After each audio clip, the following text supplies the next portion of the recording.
Hello viewers, welcome to my YouTube channel. আজকে আমি ভৌতবিজ্ঞান দশম শ্রেণীর চলতড়িতের আজকে পড়াবো পার্ট 23। এখানে আমরা দেখব তড়িৎচুম্বকীয় আবেশ, আবিষ্ট তড়িৎচালক বল, চৌম্বক প্রবাহ, ফ্যারাডের সূত্রাবলী ও তার ব্যাখ্যা, লেঞ্জের সূত্র, শক্তির সংরক্ষণ থেকে লেঞ্জের সূত্র, আর লেঞ্জের সূত্র থেকে শক্তির সংরক্ষণ সূত্র। এছাড়া কিছু গুরুত্বপূর্ণ প্রশ্নাবলী। তো এই পার্টের আমি প্রথম শুরু করছি তড়িৎচুম্বকীয় আবেশ। তড়িৎচুম্বকীয় আবেশ মানে ইলেকট্রোম্যাগনেটিক ইন্ডাকশান। ইলেকট্রোম্যাগনেটিক ইন্ডাকশান বলে প্রথমে যার নাম আসে তিনি হলেন মাইকেল ফ্যারাডে। তিনি লক্ষ্য করেন যে চৌম্বক ক্ষেত্রের মধ্যে একটা বদ্ধ পরিবাহীকে গতিশীল করা হলে পরিবাহীটির মধ্য দিয়ে একটা তড়িৎ প্রবাহের সৃষ্টি হয়। এই ঘটনাটাই হলো তড়িৎচুম্বকীয় আবেশ। মানে কি, যে একটা বদ্ধ পরিবাহীকে চৌম্বক ক্ষেত্রে যদি গতিশীল করা হয় বা পরিবাহীটা স্থির রেখে চৌম্বক ক্ষেত্রটাকেও গতিশীল যদি করা যায়, তাহলে কি হবে, তা একটা তড়িৎ প্রবাহের সৃষ্টি হবে, মানে তড়িৎচালক বলের সৃষ্টি হবে। এই যে ঘটনাটাই হলো তড়িৎচুম্বকীয় আবেশ। তাহলে আবিষ্ট তড়িৎচালক বল বললে আমরা কি বলবো না, কোনো চৌম্বক ক্ষেত্র মানে একটি চৌম্বক ক্ষেত্র একটি পরিবাহীর মধ্যে আপেক্ষিক গতি থাকলে, যে কোনো একটাই গতি পরিবর্তন হলেই হবে দিলে মানে মোদ্দা কথা হলো চৌম্বক ক্ষেত্র ও পরিবাহীর মধ্যে আপেক্ষিক গতি থাকলে ওই পরিবাহীতে যে তড়িৎচালক বলের উদ্ভব হয় সেটাই হচ্ছে আবিষ্ট তড়িৎচালক বল। বুঝতে পারলে? আচ্ছা, তাহলে আবিষ্ট তড়িৎ প্রবাহ কী হবে না, একটি চৌম্বক ক্ষেত্রবদ্ধ পরিবাহীর মধ্যে আপেক্ষিক গতি থাকলে একটা পরিবাহীর মধ্যে যে তড়িৎ প্রবাহ চলে সেটা হচ্ছে আবিষ্ট তড়িৎ প্রবাহ। আর এই চৌম্বক ক্ষেত্র পরিবাহীর মধ্যে আপেক্ষিক গতির জন্য তড়িৎ শক্তি উৎপন্ন হওয়ার ঘটনাটাকে আমরা বলবো তড়িৎ চুম্বকীয় আবেশ। বুঝতে পারলে? তাহলে এখানে আমরা দেখব যে এটি হচ্ছে একটি কুণ্ডলী। এটি হচ্ছে একটা পরিবাহী নিলাম আমরা। আর এখানে চৌম্বক ক্ষেত্র বলে আমরা দণ্ড চুম্বক নিয়েছি। এখানে আমরা কুণ্ডলী নিতে পারি। তো একটা দণ্ড চুম্বক নিয়েছি। একে যদি আপেক্ষিক গতি মানে এদিকে যদি নিয়ে আসি বা এদিকে যদি পিছিয়ে নিয়ে আসি বা পরিবাহীটাকে যদি এদিকে গতিশীল করি বা পিছিয়ে নিয়ে যাই, তাহলে কি হবে না, এখানে এখানে মানে এর দরুন এখানে তড়িৎ চালক বলের আবিষ্ট হবে, মানে তড়িৎ প্রবাহ সৃষ্টি হবে। কারণ এখানে আমার কোনো ব্যাটারি দেয়নি, মানে এখানে তড়িৎ প্রবাহ পাওয়ার আমার কথা নয়। যেহেতু এই চৌম্বক ক্ষেত্রের নিয়ে যাওয়া মানে কি, চৌম্বক ক্ষেত্র বেড়ে যাওয়া, নিয়ে চলে আসা মানে চৌম্বক ক্ষেত্র কমে যাওয়া মানটা, মানে আপেক্ষিক গতির জন্য কি হবে না, এই মানে পরিবাহীতে এই যে পরিবাহীতে তড়িৎ প্রবাহের সৃষ্টি হবে সেটা, এবং তার কতকগুলো ডিরেকশান রয়েছে কিভাবে হলে কি হবে। তাহলে আমরা দেখব ডিরেকশান প্রথম ক্ষেত্রে দেখি। প্রথম বলা হচ্ছে কুণ্ডলী ও চুম্বকের মধ্যে যদি আপেক্ষিক অবস্থান কি না, কুণ্ডলীর নিকটতম চৌম্বক মেরু যদি উত্তর মেরু হয়, তাহলে মানে নিকটতম উত্তর মেরু মানে এখানে ছবিতে দেখতে পাচ্ছি যে এই যে পরিবাহীটা আছে তার সামনে কি আছে, উত্তর মেরু আছে, তার সামনে এই যে আমরা দেখতে পাচ্ছি উত্তর মেরু আছে। এটা যদি থাকে তাহলে কি হবে, তাহলে প্রথম ক্ষেত্রে কি বলছে না, চুম্বক যদি কুণ্ডলীর কেন্দ্রের দিকে গতিশীল হয়, তাহলে কুণ্ডলী যদি কেন্দ্রের দিকে গতিশীল হয় মানে কোন দিকে, এই যে আমরা এখানে যেটা দেখতে পাচ্ছি এই কুণ্ডলীর কেন্দ্র মানে এই যে কেন্দ্রের দিকে যদি গতিশীল হয় এই চুম্বকটা, এবং এন মেরুটা যদি কুণ্ডলীর কাছে থাকে মানে পরিবাহীটা কুণ্ডলী যদি কাছে থাকে, তাহলে তড়িৎচালক বল যে আবিষ্ট এবং তার ডিরেকশনটা কোথায় আছে আমরা দেখতে পাচ্ছি ছবিতে, এটা হচ্ছে বামাবর্তী। হ্যাঁ, এটা হচ্ছে বামাবর্তী মানে অ্যান্টি ক্লকওয়াইজ। তাহলে এই যদি কন্ডিশান হয় যে মানে এন মেরু যদি পরিবাহীর সামনে থাকে এবং সেটা যদি কুণ্ডলী কেন্দ্রের দিকে যদি যায়, তাহলে সেটা কী হয়ে যাবে, তার অভিমুখ হয়ে যাবে, যে তড়িৎ প্রবাহের সৃষ্টি হবে তার মানে আবিষ্ট প্রবাহের অভিমুখ হবে কি না বামাবর্তী। আর যদি কেন্দ্রের উল্টো দিকে হয় মানে যদি পিছিয়ে আসে তাহলে আবিষ্ট প্রবাহ হবে উল্টে যাবে। তখন কি হবে, কুণ্ডলীর কেন্দ্রে উল্টো দিকে যদি তার প্রবাহটা মানে উল্টো দিকে যদি আমরা নিয়ে আসি একে, তাহলে কি হবে, উল্টো দিকে যদি হয় তাহলে কি হবে না, এটা হবে দক্ষিণাবর্তী, এই বরাবর আসতে থাকবে দক্ষিণাবর্তী। কিন্তু যদি কুণ্ডলীর দিকে যদি যায় তাহলে সেটা হয়ে যায় বামাবর্তী, ছবির মতোই হবে। বুঝতে পারলে? এবারে যদি দ্বিতীয় কন্ডিশানে যে কুণ্ডলীর নিকটতম চৌম্বক মেরু যদি দক্ষিণ মেরু হয়, মানে এই যে আমরা দেখতে পাচ্ছি এখানে এটার ক্ষেত্রে যদি এটা যদি এস মেরু হয় এবং মানে এনের জায়গায় যদি এটা এস থাকে আর এসের জায়গায় যদি এন থাকে মানে উল্টে যায়, তখন কি হবে সেটা আমরা দেখব। কি না, যদি প্রথম এই কেসটা হয় তাহলে এম চুম্বকের গতির অভিমুখ কুণ্ডলীর কেন্দ্রের দিকে হবে। যদি হয় তাহলে কি হবে, কুণ্ডলীর আবিষ্ট প্রবাহের অভিমুখ কী হবে, দক্ষিণাবর্তী হবে। তার মানে এখানে যদি এস মেরু যদি গতিশীল যদি কেন্দ্রের দিকে হয় কুণ্ডলীর, এটা যদি এন মেরু হয়, এবং এস মেরু যদি এন মেরু গতিশীল হওয়ার জন্য কী হলো, বামাবর্তী হয়েছিল। এস মেরু যদি গতিশীল হয় তাহলে কী হয়ে যাবে, এটা দক্ষিণাবর্তী হয়ে যাবে, মানে মানে ঘড়ির কাঁটার দিকে এটা, মানে আবিষ্ট যে তড়িৎ প্রবাহটা হবে তার দিকটা হবে এটা। বুঝতে পারলে? আর যদি উল্টো হয়, মানে যদি উল্টো দিকে হয়, মানে কেন্দ্রে উল্টো দিকে হয় এস মেরুটা, তাহলে সেটা কী হবে, অভিমুখটা বামাবর্তী হবে। বুঝতে পারলে? এবার এই ধরনের ঘটনা শুধু চুম্বক ক্ষেত্র মানে শুধু দণ্ডচুম্বক দিয়ে হবে এমনটা না, আমরা আগেই দেখেছি এটা দণ্ডচুম্বকের কার মতো, তার এটা হয়, এটা হচ্ছে কুণ্ডলীর মতো। আমরা কুণ্ডলী দিয়েও যদি এই কুণ্ডলিতে তো ব্যাটারি দিয়েছি, মানে এই কুণ্ডলিতে ব্যাটারি রয়েছে, মানে এর মধ্যে তড়িৎ প্রবাহ হচ্ছে, এই যে প্লাস থেকে মাইনাসের দিকে প্রবাহ হচ্ছে এই বরাবর, তাহলে এর দরুন আমরা এই ক্ষেত্রে, মানে এই যে দ্বিতীয় কুণ্ডলিতে, মানে এস কুণ্ডলিতে আবিষ্কার, কারণ এখানে তো কোনো ব্যাটারি নেই, এখানে কোনো ব্যাটারি, এখানে গ্যালভ্যানোমিটার আছে, মানে এর দরুন এ যেদিকে প্রবাহিত হবে এই ঠিক তার বিপরীত দিকে প্রবাহিত হবে। এইটা হচ্ছে কুণ্ডলীর, মানে আবিষ্ট কুণ্ডলী, যেহেতু প্রথম কুণ্ডলী মানে পির জন্য, পি কুণ্ডলীর জন্য এসে যখন আমরা তড়িৎ প্রবাহ পাচ্ছি, আবিষ্ট হচ্ছে, তো এই পিটাকে বলা হচ্ছে প্রাইমারি কয়েল, এটাকে বলা হচ্ছে প্রাইমারি কয়েল বা প্রাথমিক, আর এটাকে বলা হচ্ছে এসটাকে বলে গৌণ বা সেকেন্ডারি কয়েল, গৌণ বা সেকেন্ডারি কয়েল। বুঝতে পারলে? যেমন আমরা ট্রান্সফর্মার দেখেছি প্রাইমারি সেকেন্ডারি, এখানেও তেমনি কনসেপ্ট। তাহলে কি হলো যে পিতে তড়িৎ প্রবাহ দরুন, তড়িৎ প্রবাহ হলে কী হবে, তার চারদিকে একটা চৌম্বক ক্ষেত্রের সৃষ্টি হবে, এবং এটা যখন তোমার এর দরুন কী হবে না, এখানে যখন আপেক্ষিক গতি থাকবে তখন কী হবে, যে আপেক্ষিক গতির দরুন এই জায়গাটাতে মানে এসে তড়িৎ চালক বল আবিষ্ট, মানে তড়িৎ প্রবাহের সৃষ্টি হবে। তাহলে পিতে যে ডিরেকশানে হয়েছিল এখানে কী হবে, তার উল্টো দিকে হবে। বুঝতে পারলে? তাহলে আবিষ্ট প্রবাহমাত্রা প্রভাবক বিষয় কি হবে না, দণ্ডচুম্বকের মেরু শক্তির বৃদ্ধি। কী কারণে আমরা আবিষ্ট প্রবাহমাত্রাকে প্রভাব হতে পারে না, দণ্ডচুম্বকের মেরুদ্বয় শক্তি বৃদ্ধি করে, কুণ্ডলীর প্রাক সংখ্যা বৃদ্ধি করে, দণ্ডচুম্বক ও কুণ্ডলীর আপেক্ষিক গতি বৃদ্ধি করে আবিষ্ট প্রবাহমাত্রার মান বাড়াতে পারি।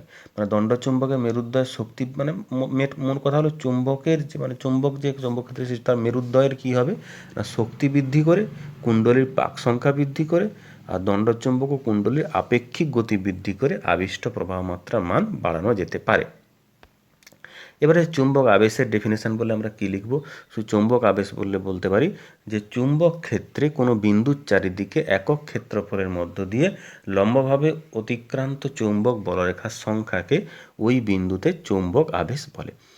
আর চুম্বক প্রবাহ খুব ইম্পর্ট্যান্ট, যেটা সেটা কি না, কোনো চৌম্বক ক্ষেত্রে, যে চৌম্বক ক্ষেত্র, কোনো চৌম্বক ক্ষেত্রে অবস্থিত কোনো তলকে যত সংখ্যক আবেশ রেখা লম্বভাবে অতিক্রম করে ওই তলের সঙ্গে জড়িত তাকে চৌম্বক প্রবাহ বলা হয়। এর একক হচ্ছে ওইবার বলা আছে এখানে। তাহলে চৌম্বক প্রবাহের ডেফিনেশন দেখলে যে কোনো চৌম্বক ক্ষেত্রে অবস্থিত কোনো তলকে যত সংখ্যক আবেশ রেখা দ্বারা লম্বভাবে অতিক্রম করে সে তাকে ওই তলের সঙ্গে জড়িত চৌম্বক প্রবাহ বলে। এবার হচ্ছে ফ্যারাডের সূত্র, যেটা তোমাদের এখানে মানে খুবই ইম্পর্ট্যান্ট যেটা পার্ট, ফ্যারাডের সূত্রাবলী। ফ্যারাডের সূত্রাবলী বলতে কি না, তড়িৎচুম্বকীয় আবেশ সম্বন্ধীয় পরীক্ষাগুলির ফলকে চুম্বক প্রবাহের ধারণার মাধ্যমে বিজ্ঞানী ফ্যারাডে এই যতগুলো পরীক্ষা করা হয় তার মানে ফলগুলোকে নিয়ে একটা তিনি ব্যাখ্যা করতে সমর্থন হন, সেইগুলোই হচ্ছে সূত্রাবলী। তাহলে তিনি প্রথম সূত্র থেকে কী জানা যায়, প্রথম সূত্র থেকে জানা যায় কী শর্তে তড়িৎচুম্বকীয় আবেশের ঘটনা ঘটতে পারে, কী শর্তে তড়িৎচুম্বকীয় আবেশের ঘটনা ঘটতে পারে। আর দ্বিতীয় সূত্র থেকে কী জানা যায়, দ্বিতীয় সূত্র থেকে জানা যায় আবিষ্ট তড়িৎচালক বলের মান নির্ণয় করা যায়, দ্বিতীয় সূত্র থেকে আবিষ্ট তড়িৎচালক বলের মান নির্ণয় করা যায়। আর প্রথম সূত্র থেকে কী শর্তে তড়িৎচুম্বকীয় আবেশের ঘটনা ঘটতে পারে সেটা জানা যায়। এটা কিন্তু খুব ইম্পর্টেন্ট, প্রথম সূত্র থেকে আমরা কী জানতে পারি আর দ্বিতীয় সূত্র থেকে আমরা কী জানতে পারি। বুঝতে পারলে? এবারে হচ্ছে প্রথম সূত্র কি না, কোনো কুণ্ডলী, এই জায়গাটা তোমরা বদ্ধ কুণ্ডলী বলেও লিখতে পারো, হ্যাঁ এই জায়গাটা বদ্ধ কুণ্ডলী বলে দেওয়াটা ভালো, যে কোনো বদ্ধ কুণ্ডলীর সঙ্গে জড়িত চৌম্বক প্রবাহের পরিবর্তন হলে ওই কুণ্ডলীতে তড়িৎচালক বল আবিষ্ট হয়। তাহলে কি বলেছে যে যত মানে চৌম্বক প্রবাহের পরিবর্তন, কিন্তু এখানে কথাটা কি বলেছে, চৌম্বক প্রবাহের পরিবর্তন হলে হ্যাঁ তখন কুণ্ডলীতে তড়িৎচালক বল আবিষ্ট হয়। আর চৌম্বক প্রবাহ যতক্ষণ পরিবর্তিত হতে থাকবে আবিষ্ট তড়িৎচালক বল ততক্ষণ স্থায়ী থাকবে। মানে প্রবাহ পরিবর্তনটা যদি বন্ধ হয়ে যায় তখন কি হবে, তড়িৎচালক বলটা থাকবে না। তাহলে কি হলো, কোনো বদ্ধ কুণ্ডলীর সঙ্গে জড়িত চৌম্বক প্রবাহের পরিবর্তন হলে ওই কুণ্ডলীতে তড়িৎচালক বলের আবিষ্ট হয়। চৌম্বক প্রবাহ যতক্ষণ পরিবর্তিত থাকবে আবিষ্ট তড়িৎচালক বল ততক্ষণ স্থায়ী থাকবে। আমরা একটু পরে ব্যাখ্যাটা করছি। দ্বিতীয় সূত্র কি বলা হচ্ছে না, দ্বিতীয় সূত্র বলা হচ্ছে যেখানে আমরা মানটা পাচ্ছি এখানে কি বলা হচ্ছে না, সময় সাপেক্ষে কোনো, এখানে বলে দিতে পারো বদ্ধ, লিখে দিতে পারো বদ্ধ কুণ্ডলীর সঙ্গে জড়িত চৌম্বক প্রবাহ যে হারে পরিবর্তিত হয় আবিষ্ট তড়িৎচালক বল তার সমানুপাতিক। মানে কি বলা হলো সময় সাপেক্ষে কোনো কুণ্ডলীর সঙ্গে জড়িত চৌম্বক প্রবাহ যে হারে পরিবর্তিত হয়, মানে চৌম্বক প্রবাহের হার, হ্যাঁ, মানে সময় সাপেক্ষে পরিবর্তনের হার আর কি, যা আবিষ্ট তড়িৎচালক বল তার সমানুপাতিক। এটা দ্বিতীয় সূত্র। এখানে কি বলা হচ্ছে না, আমরা ধরে নিই যদি ডিটি সময় কোনো কুণ্ডলীর সঙ্গে জড়িত চৌম্বক প্রবাহের পরিবর্তন কিন্তু ডিফাই হয়, তখন ফ্যারাডের দ্বিতীয় সূত্র অনুযায়ী আবিষ্ট তড়িৎচালক বল কত হবে, ই সমানুপাতিক ডিফাই ডিটি। এটা হচ্ছে দ্বিতীয় সূত্র। তোমরা শুধু যদি মানে মানে দ্বিতীয় সূত্র আসে এটাও লিখতে পারো নিচেরটা, নাহলে শুধু এই দ্বিতীয় সূত্র এইখান থেকে এই অবধি লিখলেও কিন্তু হবে। তোমাদের এখানে ম্যাথামেটিক্স কিন্তু সিলেবাসে নেই, আর দিলেও কোনো অসুবিধা নেই। বুঝতে পারলে? দ্বিতীয় সূত্র। এবার হচ্ছে ব্যাখ্যা। প্রথম সূত্রের ব্যাখ্যা কি না, দেখো একটা চুম্বক এখানে নেওয়া হয়েছে আর পরিবাহী একটা কুণ্ডলীকে কি, একটাই কুণ্ডলী কিন্তু এ আর এ ড্যাশ কিন্তু একটাই কুণ্ডলী, এটা দুটো কুণ্ডলী ভেবো না, এর পজিশান। একটা কুণ্ডলীকে, বদ্ধ কুণ্ডলীকে কি করা আছে, একবার এ থেকে এ ড্যাশ পজিশানে, আবার এ ড্যাশ থেকে বি ড্যাশ পজিশানে ভাবে নিয়ে যাওয়া হচ্ছে। দেখতে পাচ্ছ যে এই যে বড় রেখাগুলো গেছে লম্বাভাবে যে কাট করছে, তো এই যে চুম্বক প্রবাহ দেখো এইখানে বেশি সংখ্যক, এখানে দেখো কম সংখ্যক, মানে এই সংখ্যাটা কিন্তু কমছে বাড়ছে, তো সময় সাপেক্ষেই যে পরিবর্তনের হারটা। তো এখানে আমরা দেখবো, এখানে হার নয়, আমরা দেখবো যে কেন হচ্ছে, প্রথম সূত্র থেকে জানা যায় কারণটা। তাহলে কী করা হয়েছে, যখন এই এ পজিশান থেকে এ ড্যাশ পজিশান আবার এ ড্যাশ পজিশানে সরানো হয়, তখন কুণ্ডলীর সঙ্গে বলরেখা বা এই যে প্রবাহ কী হয়, যে দেখো এখানে বাড়ছে সংখ্যাটা, এখানে দেখো সংখ্যাটা কমছে, যে যত সংখ্যক টাচ করে আছে বলরেখা সংখ্যাটা কম, যত দূরে নিয়ে যাবো কমবে, যত কাছে নিয়ে আসবো বাড়তে থাকবে। তো এবার কী হবে, যে বাড়া কমা এটা তো পরিবর্তন হচ্ছে, চৌম্বক প্রবাহের তো পরিবর্তন হচ্ছে। তো ফ্যারাডের প্রথম সূত্র অনুযায়ী কী হচ্ছে, যে কুণ্ডলীর সরানোর সময় উভয় ক্ষেত্রে কুণ্ডলীতে তড়িৎচালক বল আবিষ্ট হবে। অন্যদিকে কুণ্ডলী স্থির থাকলে চৌম্বক প্রবাহ পাল্টাবে না। যখন আমি এই কুণ্ডলী এই দুটোকে একটাই পজিশানে রাখি, আমি যদি নিয়ে গেলাম না, তাহলে কী হলো, স্যার যত সংখ্যক পাস করেছিল তত সংখ্যকই যাবে, এর থেকে তো বেশি প্রবাহ এর মধ্যে দিয়ে হবে না, তার পরিবর্তন হবে না। তাই এখানে কোনো তড়িৎচালক বল আবিষ্ট হবে না। যতক্ষণ পরিবর্তন হতে থাকবে ততক্ষণ এই আবিষ্ট তড়িৎচালক বলটা থাকবে। এটাই হচ্ছে তার ব্যাখ্যা, প্রথম সূত্রের ব্যাখ্যা। বুঝতে পারলে? দ্বিতীয় সূত্রের ব্যাখ্যা কি না, যত দ্রুত সরানো হবে আবিষ্ট তড়িৎচালক বলের মানও তত বাড়বে। হ্যাঁ, যত আমরা দ্রুত সরাবো বড়রেখার মানে ততটাই কী হবে, তার বৃদ্ধি পাবে। এটাই হচ্ছে তার ব্যাখ্যা। কারণ হচ্ছে কুণ্ডলীতে দ্রুত সরালে কী হবে, যে সময় সাপেক্ষে ওর সঙ্গে জড়িত বড়রেখার সংখ্যার পরিবর্তন হবে এবং চৌম্বক প্রবাহের পরিবর্তনের হার বৃদ্ধি পেয়ে যাবে। আর দ্বিতীয় সূত্র অনুযায়ী কী হবে, তার মান তড়িৎ আবেশের মান, আমরা আবেশের মান থেকে দ্বিতীয় সূত্র থেকে আবেশের মানও জানতে পারবো এই ই সমানুপাতিক ডিফাই ডিটি করে। তো এটাই গেছে দ্বিতীয় সূত্রের ব্যাখ্যা। যত দ্রুত আমরা নিয়ে যাব তত কী হবে, তড়িৎচালক বলের মানটাও বাড়তে থাকবে। এবার হচ্ছে লেঞ্জের সূত্র। আমরা দেখেছি কি, যে প্রথম সূত্রে দেখলাম যে শর্ত বা কারণ জানা যায়, দ্বিতীয় সূত্র থেকে ফ্যারাডের দ্বিতীয় সূত্র থেকে গেল আবিষ্ট তড়িৎচালক বলে মান জানা যায়, কিন্তু অভিমুখ কিন্তু জানা যায় না। তাহলে অভিমুখ আমরা কোন সূত্রের সাথে জানবো না, যেটাকে বলা হয় তড়িৎচুম্বকীয় আবেশের তৃতীয় সূত্র, third law of electromagnetic induction বলা হয়, সেটাই আবার বলা হয় যে লেঞ্জের সূত্র। তো এই সূত্রটা কি বলবো না, সূত্রটা হচ্ছে এটাকে লেঞ্জের সূত্র থেকে আমাদের কী জানি না, আবিষ্ট তড়িৎ প্রবাহের অভিমুখ জানতে পারি, তড়িৎচালক বলের অভিমুখ নির্ণয় করতে পারি। তাহলে তড়িৎচুম্বকীয় আবেশের ক্ষেত্রে আবিষ্ট তড়িৎচালক বলের অভিমুখ এমন হয় যেন ওই তড়িৎচালক বল ওই বর্তনীকে তড়িৎ প্রবাহ সৃষ্টির কারণকে বাধা দেয়। আমরা আগেই দেখেছিলাম ই সমানুপাতিক ডিফাই ডিটি, একটা ধ্রুবক যদি কে হয় তাহলে কী হবে, মাইনাস কে ডিফাই ডিটি, যদি ম্যাথমেটিক্যালি বলি মাইনাস কে ডিফাই ডিটি, মাইনাস চিহ্ন আগে থাকবে, কেননা যেহেতু এটা মানে কারণকে বাধা দিচ্ছে, তাই এটা মাইনাস চিহ্ন থাকে। তাহলে কী হবে না, তড়িৎচুম্বকীয় আবেশের ক্ষেত্রে আবিষ্ট তড়িৎচালক বলের মান অভিমুখ এমন হয় যে যেন আবিষ্ট তড়িৎচালক বল বর্তনীর তড়িৎ প্রবাহ মাত্রা সৃষ্টির কারণকে বাধা দেয়। বুঝতে পারলে? এটা গেল লেঞ্জের সূত্র। এবার খুবই ইম্পর্ট্যান্ট পার্ট, শক্তির সংরক্ষণ থেকে লেঞ্জের সূত্র। শক্তির সংরক্ষণ থেকে লেঞ্জের সূত্র বলে আমরা কী বলবো না, দেখো তড়িৎচুম্বকের আবেশ সংক্রান্ত সূত্রটি যে শক্তি সংরক্ষণ সূত্র থেকে পাওয়া যায়, সেখানে কী করে বলবো না, একটা এম একটা চুম্বক নেওয়া হয়েছে, আর এটা একটা সি একটা পরিবাহী বা কুণ্ডলী, বদ্ধ কুণ্ডলী নেওয়া হয়েছে। যেহেতু দেখা যাচ্ছে ছবিতে, দেখো যে এন মেরুটা সামনে আছে, এ কুণ্ডলীর দিকে যাচ্ছে, কেন্দ্রের দিকে যাচ্ছে। তো এন মেরু যেহেতু আছে, এর ডিরেকশান হচ্ছে বামাবর্তী, ঠিকই আছে। এবার কী হবে, যে এর ফলে তড়িৎ যেহেতু এখানে তড়িৎ প্রবাহের পরিবর্তন হচ্ছে, তাহলে কী হবে, একটা তড়িৎ চালক বল আবিষ্ট হবে, তড়িৎ প্রবাহ আবিষ্ট হবে, মানে তড়িৎ শক্তির সৃষ্টি হবে। আমাদের এখানে দেখতে পেলাম যে তড়িৎ শক্তির এখানে সৃষ্টি হলো। তাহলে শক্তির সংরক্ষণ সূত্র কী বলছে, একটা শক্তি আর শক্তি নিশ্চয়ই রূপান্তরিত হঠাৎ করে তড়িৎ শক্তি হবে না, নিশ্চয়ই কোনো না কোনো শক্তির ফলে এটা এখানে এসছে। কারণ কেন না, আমরা জানি যে বলের বিরুদ্ধে কৃতকার্য হচ্ছে ধনাত্মক, নিশ্চয়ই এখানে বাহ্যিক কোনো বলের বিরুদ্ধে কার্য করেছে। বাহ্যিক বল বলতে না, এ নিশ্চয়ই একে বাধা দিচ্ছে আসতে, তার দরুন এখানে তাও একে বাইরে বল প্রয়োগ করে নিয়ে আসতে হয়েছে বাহ্যিক কার্যের জন্য। তাহলে সেই জন্যই এই কার্যটা হচ্ছে, এই যে যেহেতু গতিশীল রাখতে গেলে আমরা বিপরীতমুখী বলের বিরুদ্ধে কার্য করতে হবে, হ্যাঁ, তাই আবিষ্ট প্রবাহই হলো বিরুদ্ধ বলের উৎস। এই যে আবিষ্ট প্রবাহটা তড়িৎ শক্তিটা কেন হয়েছে, যে বিরুদ্ধ বলের ফলে যে কৃতকার্য করা হয়েছে, তার ফলে এটি এসছে। সেই জন্য দেখো এখানে এন মেরু হওয়া মানে কি, এখানে বামাবর্তী সৃষ্টি হয়েছে। বামাবর্তী মানে কি, এখানে এন মেরু পরস্পরকে তো বিকর্ষণ করবে, এবং তার ফলে আমরা এখানে বাধার সৃষ্টি করবে। আবার যখন এদিকে দূরে সরিয়ে নিয়ে যাব, তখন তো দক্ষিণাবর্তী হবে। দক্ষিণাবর্তী মানে এখানে একে আকর্ষণ করবে, এবং তখন এখানে এস মেরু সৃষ্টি হবে। আর নিয়ে যাওয়ার সময় কী হবে, এন মেরু আকর্ষণ করবে, তা সত্ত্বেও আমাদেরকে নিয়ে যেতে হবে, বাইরের বলের বিরুদ্ধে কার্য করতে হচ্ছে। তাই এখানে শক্তির সংরক্ষণ সূত্র থেকে লেঞ্জের সূত্র আমরা ব্যাখ্যা করতে পারি, কারণ শক্তির সংরক্ষণ আছে বলেই এই যে বিপরীত একটা যে বাহ্যিক বলের বিরুদ্ধে কার্য করতে হচ্ছে চুম্বকটাকে, হ্যাঁ, সেটাই আমরা এখানে ব্যাখ্যা করতে পারছি। বুঝতে পারলে? এবার বলা হচ্ছে যে লেঞ্জের সূত্র থেকে শক্তির সংরক্ষণ সূত্র। এটা উল্টো জিনিস, যে একটা তড়িৎচুম্বকে যখন তড়িৎচালক বলের অভিমুখ এমন হবে যেন তড়িৎচালক বল বর্তনীতে তড়িৎ প্রবাহের কারণের সৃষ্টিকে বাধা দেবে। এটা আমরা পাই লেঞ্জের সূত্র থেকে।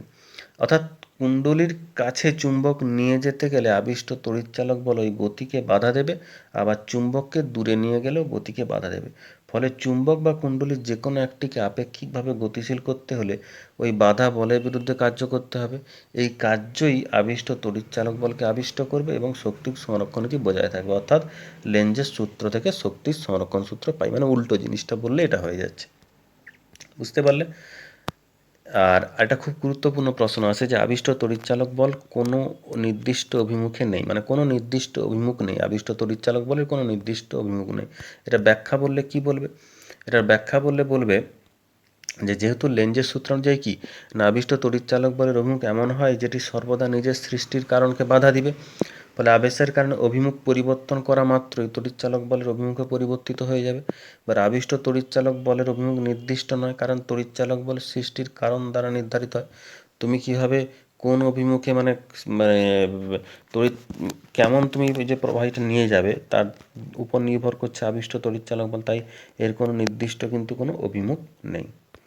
আচ্ছা, এবার হচ্ছে একটা বৃত্তাকার কুণ্ডলী রয়েছে, যে বৃত্তাকার কুণ্ডলী, এটা চুম্বককে যদি এদিকে না নিয়ে গিয়ে বা এদিকে না নিয়ে যদি একই জায়গায় যদি ঘোরানো হয় নিজের অক্ষের সাপেক্ষে চারদিকে ঘুরে, তাহলে কী হবে না, নিজের অক্ষের সাপেক্ষে চারদিকে যদি ঘুরতে থাকে, সে তো কোনো একই তো, সে তো এখানে যে পরিবর্তন তো হচ্ছে না, চুম্বক প্রবাহের কোনো পরিবর্তন হচ্ছে না। ফলে এক্ষেত্রে কিন্তু তড়িৎচালক বল কিন্তু আবিষ্ট হবে না। তাই কোশ্চেনটা বলা আছে, একটা বৃত্তাকার কুণ্ডলীর অক্ষ বরাবর অবস্থিত একটি চোঙাকৃতি দণ্ডচুম্বককে তার নিজ অক্ষের সাপেক্ষে চারদিকে ঘোরালে কুণ্ডলীর তড়িৎ প্রবাহ আবিষ্ট হবে কি? এখানে আবিষ্ট হবে না, কারণ নিজের অক্ষের সাপেক্ষে ঘোরালে কি হবে, চুম্বক প্রবাহের কোনো পরিবর্তন হবে না, তাই এখানে তড়িৎচালক বল আবিষ্ট হবে না। বুঝতে পারলে? আর যদি কোনো সমস্যা থাকে তাই কমেন্ট বক্সে জানাও, আর চ্যানেলটাকে অবশ্যই সাবস্ক্রাইব করে নাও। Best of luck, thank you.